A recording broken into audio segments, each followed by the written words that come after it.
Урматтуу туугандар, мээрлечи мындай талап бизде, элдин талабы. 120 депутат кетсин. Кетсин. Садыровдун жанындагылардын баары кетсин, эскилердин баары. Келсин, жаңылар, карапайым адамдар бар. Диплом көтөрүп жүргөндөр деле бар. Мына иштейм дегендер бар. Ар бир жаш муундар бар, көтөрөбүз, мына иштейбиз дегендер бар. Ушул Ак үйдөн башка жерде иштесе бул депутаттар эмне? Өлүп калабы? Кетсин ушулардын баары, кетсин. Эмне 120 депутат элдин эле байлыгын алып эле тоной береби, я? Коронавируста көрдүк го, канча эмени көрдүк коронавируста.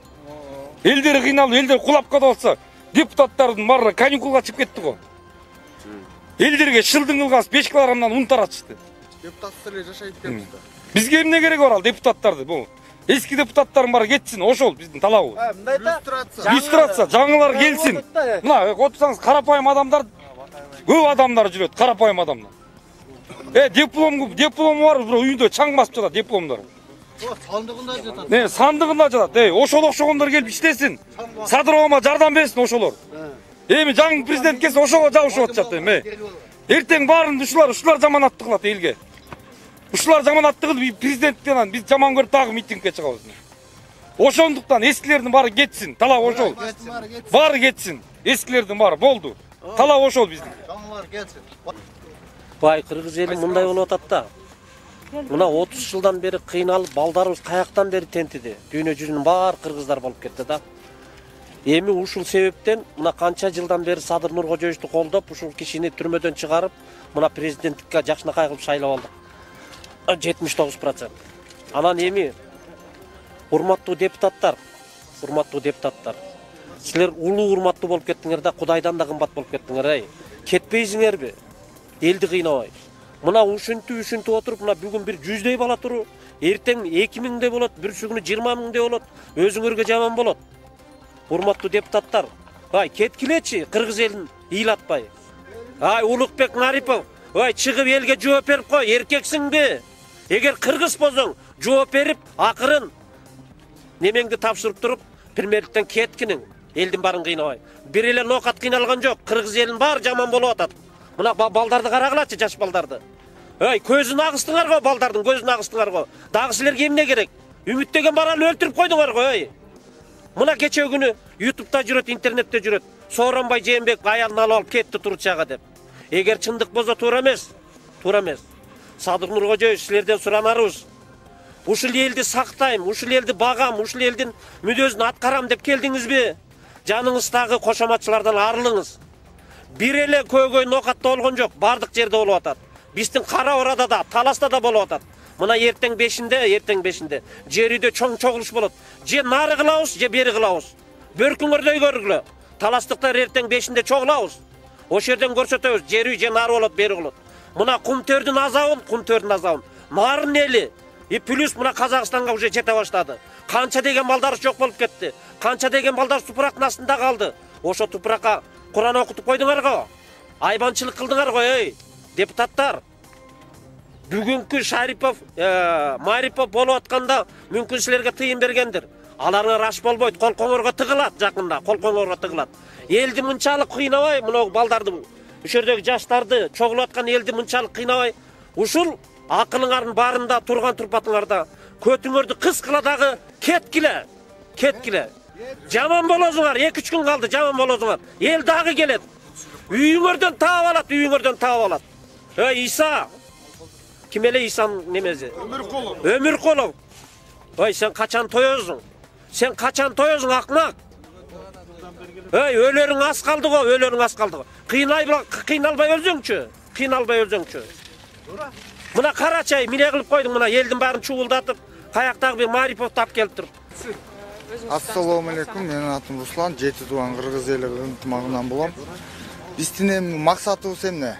Биз революция эмне болду? Ушул жаңылануу дегенбиз да, бизче, люстрация дегенбиз. Буякта люстрация болгон жок. Садыр Нуркожоевич, элдин үмүтү, баарыбыз үмүт дегенде абала казы болду. Баарыбыздын азыр белгисиз маршрутта жүрөбүз да. Жана кинодогудай элечи.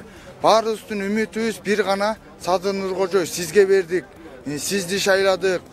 Ушун баарын сизге тапшырдык. Анан сиздин кылганыңызга биз буякта жаштар канаттандык эмес болуп атат да бияктачы. Жок, Биздин наразыбыз, талабыбыз 120. Мариповдун Мариповду кетсин. Бүт 120 депутат кетсин. Бизге иллюстрация керек. 120 депутат булар мыйзамсыз отурушат. Азыр мыйзамсыз Садыр Нуркожоев айтып атабы? Мыйзамсызбы? Анда аларга жардам берели деп мына Садыр Нуркожоевго жардам берели деп чыкты. Азыр кетпейт. Жок, азыр эмнеге кетишпейт булар?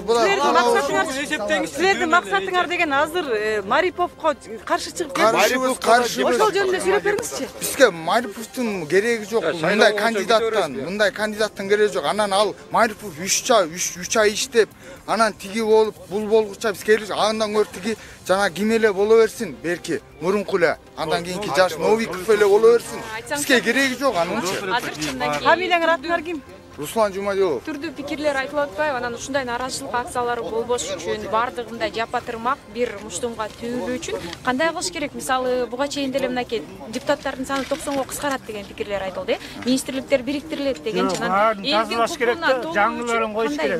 Иллюстрация эле болуш керек да. Биз иллюстрация деген болгонсо, мен ошону Садыр Нуркожоевго үнүбүздү жеткизели деп чыктык могу жердечи. Тиги премьер-министр кетсин деп атабыз. Бизге жакпайт. Ал элдин үнүн угам деген Садыр Нуркожоев. Мына чыктык. Элдин үнүн уксун, кетсин. Или премьер-министр азыркы убактылуу спикер чыгып бизге жообун айтсын. Кандай болот?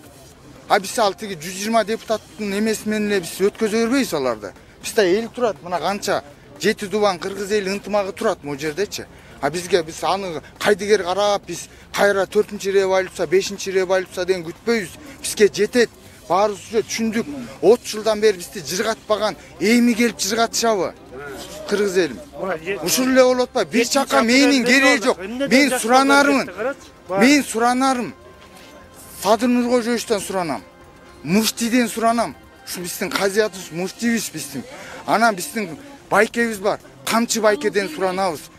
Кыргыз элин чечсин, ынтымак алып келсин. Болду биздин мүнөзүбүз ушул. Ел кеңеш кыратканда эскерди чыйып, бул жерге өкмөт башчылардан болобу, депутаттардан болобу, спикерин болобу, келип чыгып элди какшатпай жооп бергиле. Биз таптакай чыгып атабыз. Мына 5-октябрда да айтып атам, мына дендик жерде башталган. Башында мына ушунча киши болчу. Башында. Ким ишендиле ошол күнү революция болуп кетер? Ким ишендиле? Эч ким ишенген эмес.